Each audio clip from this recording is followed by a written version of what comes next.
Good morning, good morning. Anyway, it's morning here.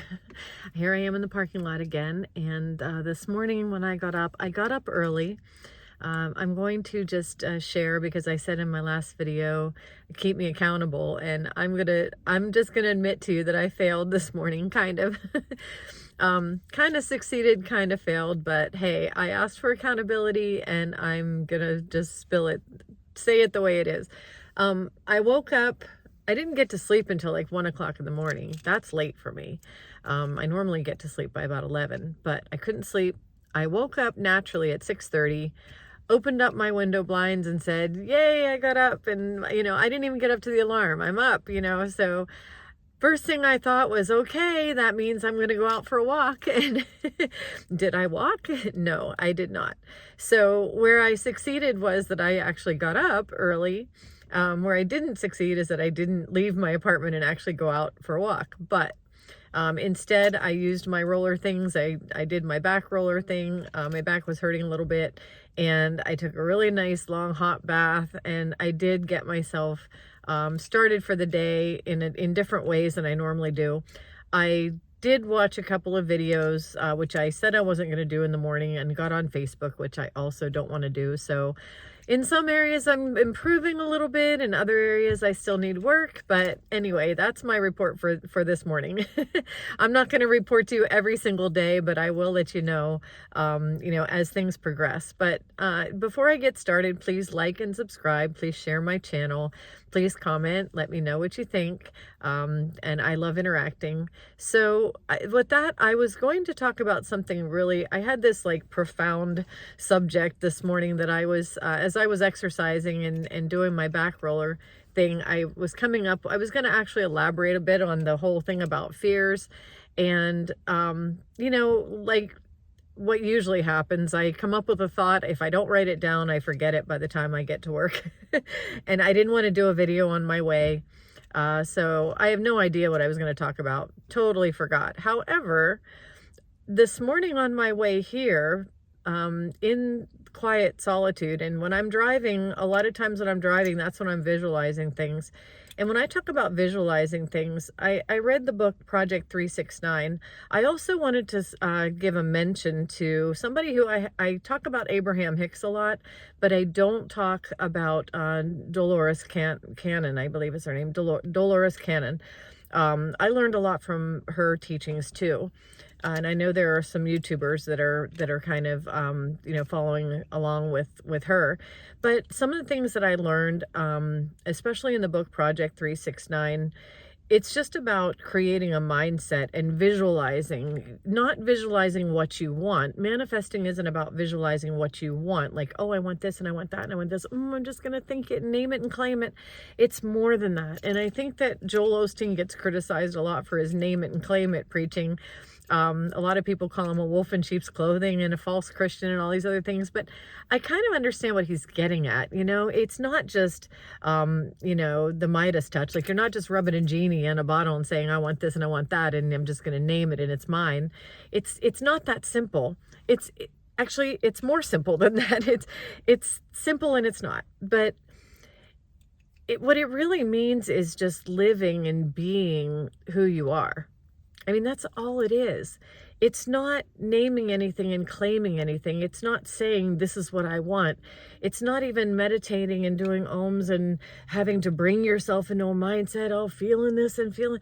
I'm not making fun of that. I mean, if people meditate and they do that, I don't want to look like I'm making fun of that, although probably do. But it's about being, just knowing who you are and knowing what you want and what you're here for, what brings you joy and what will bring others joy, what will bring you into the connection, what brings you the joy of your life and what brings you into the connection, and know who you are. You already are that. It's not that you're naming and claiming anything. It's that you are, and you already have. These things are already happening. You just need to know it. And that's the cool thing about it. It's not that you have to sit back and want, because the more you want something, the more you're chasing it, the more it seems to run away from you. So it's not about wanting. It's about being. experiencing, living. When I say things like, I wake up and I'm not always feeling it. You know, in the morning I get up and sometimes I look around and I'm like, what have I done? You know, I moved to the city, it's loud here. What have I done to myself? But then I say, you know what? I'm living the dream. That's what I've done. Let me correct my mind and just say, you know what? This is what I've done. I've allowed myself to open up into new things, and this is giving me new opportunities. And when you write that down, it helps you remember, because there will be times when you might get into a particular situation where you're opening up to new things and then you forget, which is what tends to happen to me. I get in here and I'm like, okay, why am I here again? When I write it down, either in a journal or the Project 369 has like a workbook, and you write down your intentions, you write down the things that you want, the things that you're doing, who you are, what you're living, you remind yourself. And the more you write it down, and I believe this is actually true, that when you write it and keep it and save it and go over it, then you get to a point eventually, and I'm not there yet, but you get to a point eventually, I would imagine, that you stop forgetting and you just live and walk in who that is.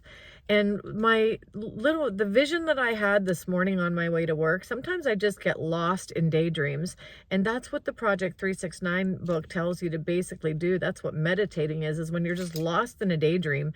And I just got lost in this whole vision of me talking to certain people, interacting with certain people, the message that I'm sharing, and humans connecting. And there was just so much love going around, and I'm just driving, you know, and I know people tell me that I'm distracted driving, and I want to promise you that I'm not losing myself. Like, I'm not losing the road. I'm not daydreaming to the point where I'm not even there anymore. I'm driving, I'm focusing, people are passing me and I'm getting off my exits. It's just that, people tend to think, when we're driving, we think. When we're working, even when the phone isn't ringing, I'm thinking. When I'm at home in the evenings, I'm thinking, so we tend to think, and we can think and do things at the same time. So wanted to make sure everybody knows that I'm safe driving, but the whole visualization, the whole daydream that I was having as I was on my way to work today just had to do with those human connections. It reminded me of why I moved to the city and why I'm here. And it got me back into that excitement, because I was starting to get a little bit of, fear settling in, and I needed to get back into that excitement. And it's not about self-talking, self-soothing and self-talking. Those are all good, positive things to do. And you can do those. And I'm not saying that you shouldn't, but to get back into the actual feeling, this sense of who I am and this sense of the excitement really requires me to be living it. I just have to be, if I'm saying that I'm living the dream, then I darn well better be living it. I need to be it. I need to be who I am here and doing what I'm here to do. And then start to walk the walk and actually, my little feet, and then actually do what I say I'm here to do, which is to go outside and start talking to people. Money doesn't come from chasing money. Money will run away if you chase money. I learned that the hard way. If you chase money, it'll run away from you. If you let go of it and just start to chase love and chase your dream and chase who you are and chase the connection, then everything will start to flow in your favor, on your behalf, to make those things happen, to help those things happen. Those things cannot not flow when you're living and not trying to grab onto things. Life will open up as you allow it to open up. And so that is just the message I wanted to get across. I have no idea what else I wanted to talk about, but it doesn't matter. That's it for today. So I hope you're all having a great day, and I will see you next time.